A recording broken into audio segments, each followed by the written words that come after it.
안녕하십니까, 김주성입니다. 새벽에 읽는 성경 말씀 시작하겠습니다. 오늘 아침 읽을 말씀은 에스라 2장입니다. 제목은 바벨론으로 사로잡혀 갔던 자들의 자손. 바벨론으로 사로잡혀 갔던 자들의 자손. 바벨론으로 사로잡혀 갔던 자들의 자손들이 70년 만에 다시 유대 땅으로 돌아옵니다. 그들이 돌아오는 이야기에서 각 가문별 명단과 명수가 일일이 열거되는 것은 어떤 의미가 있을까요? 그들의 명단과 명수가 일일이 나열된 부분을 읽을 때면 어떤 생각을 하면서 읽으면 좋을까요? 어떤 사람들이 말하는 것처럼 성경에서 족보나 가문별 명단 열거는 읽을 필요 없이 건너뛰어도 되는 그런 가벼운 영역이 아닙니다.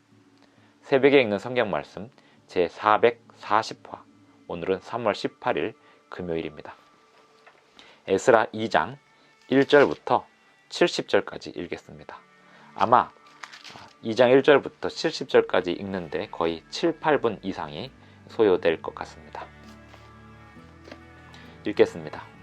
옛적에 바벨론 왕 느부갓네살에게 사로잡혀 바벨론으로 갔던 자들의 자손들 중에서 노임을 받고 예루살렘과 유다 도로 돌아와 각기 각자의 성읍으로 돌아간 자, 곧 스룹바벨과 예수아와 느헤미야와 스라야와 르엘라야와 모르드게와 빌산과 미스발과 비그웨와 르흠과 바나 등과 함께 나온 이스라엘 백성의 명수가 이러하니, 바로스 자손이 2172명이요 스바디아 자손이 372명이요 아라 자손이 775명이요 반모압 자손 곧 예수아와 요압 자손이 2812명이요 엘람 자손이 1254명이요 사뚜 자손이 945명이요 사케 자손이 760명이요 바니 자손이 642명이요 부베 자손이 623명이요 아스갓 자손이 1222명이요 아도니감 자손이 666명이요 비그웨 자손이 2056명이요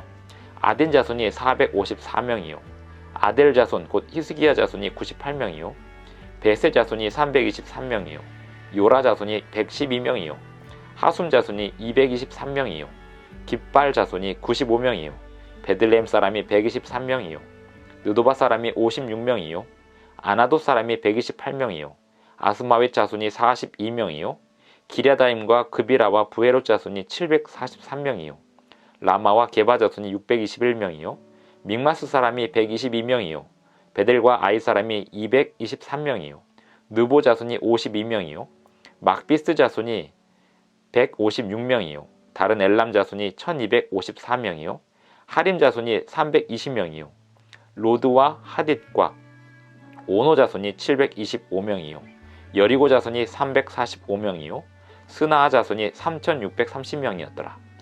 제사장들은 예수아의 집 여다야 자손이 973명이요 임멜 자손이 1052명이요 바스울 자손이 1247명이요 하림 자손이 1017명이었더라. 레위 사람은 호다위야 자손 곧 예수아와 간미엘 자손이 74명이요 노래하는 자들은 아삽 자손이 120명이요 문지기의 자손들은 살룸과 아델과 달문과 아굽과 하디다와 소베 자손이 모두 139명이었더라. 느디님 사람들은 시아 자손과 하수바 자손과 다바웃 자손과 게로스 자손과 시아하 자손과 바단 자손과 르바나 자손과 하가바 자손과 아굽 자손과 하갑 자손과 사물레 자손과 하난 자손과 깃델 자손과 가알 자손과 르아야 자손과 르신 자손과 느고다 자손과 가삼 자손과 우사 자손과 바세아 자손과 베세 자손과 아스나 자손과 무우님 자손과 느부심 자손과 박북 자손과 하그바 자손과 할훌 자손과 바슬룻 자손과 무히다 자손과 하르사 자손과 바르고스 자손과 시스라 자손과 데마 자손과 느시야 자손과 하디바 자손이었더라. 솔로몬의 신하의 자손은 소대 자손과 하소베렛 자손과 부르다 자손과 야알라 자손과 다르곤 자손과 깃델 자손과 스바디아 자손과 하델 자손과 보게렛 하스바임 자손과 아미 자손이니, 모든 느드님 사람과 솔로몬의 신하의 자손이 392명이었더라. 델멜라와 델하르사와 그룹과 아단과 인멜에서 올라온 자가 있으니 그들의 조상의 가문과 선조가 이스라엘에 속하였는지 밝힐 수 없었더라. 그들은 들라야 자손과 도비야 자손과 느고다 자손이라 모두 652명이요 제사장 중에는 하바야 자손과 학고스 자손과 바르실레 자손이니 바르실레는 길르앗 사람 바르실레의 딸 중의 한 사람을 아내로 삼고 바르실레의 이름을 따른 자라. 이 사람들은 계보 중에서 자기 이름을 찾아도 얻지 못하므로 그들을 부정하게 여겨 제사장의 직분을 행하지 못하게 하고 방백이 그들에게 명령하여 우림과 둠밈을 가진 제사장이 일어나기 전에는 지성물을 먹지 말라 하였느니라. 온 회중의 합계가 42,360명이요 그 외에 남종과 여종이 7,337명이요 노래하는 남녀가 200명이요 말이 736이요 노새가 245요 낙타가 435요 나귀가 6,720이었더라. 어떤 족장들이 예루살렘에 있는 여호와의 성전 터에 이르러 하나님의 전을 그곳에 다시 건축하려고 예물을 기쁘게 드리되 힘자라는 대로 공사하는 금고에 드리니 금이 6만 1,000다릭이요 은이 5,000만에요 제사장의 옷이 100벌이었더라. 이에 제사장들과 레위 사람들과 백성 몇과 노래하는 자들과 문지기들과 느드님 사람들이 각자의 성읍에 살았고 이스라엘 무리도 각자의 성읍에 살았더라. 에스라 2장 1절부터 70절까지 읽었습니다. 바사왕 고레스 원년에 여호와께서 예레미야 입을 통하여 하신 말씀을 이루게 하시려고 바사왕 고레스의 마음을 감동시키셔서 온 나라에 공포를 하기를 유다 예루살렘 성전을 건축하기 위하여 유대인들은 고향으로 돌아가라 라는 명령이 내린 다음에 바벨론에서 이주한 사람들의 가문과 그 명단들이 일일이 열거되고 있습니다. 70년 만에 이주, 쉬운 일일까요? 고향으로 간다고 하지만 아버지의 고향이고 할아버지의 고향이지 자기의 고향이 아닌 사람들이 자기의 고향으로 지금 자리 잡고 기반을 잡고 살아가는 터전을 버리고 다시 아버지와 할아버지의 고향으로 돌아가는 일은 쉬운 일이 아닙니다.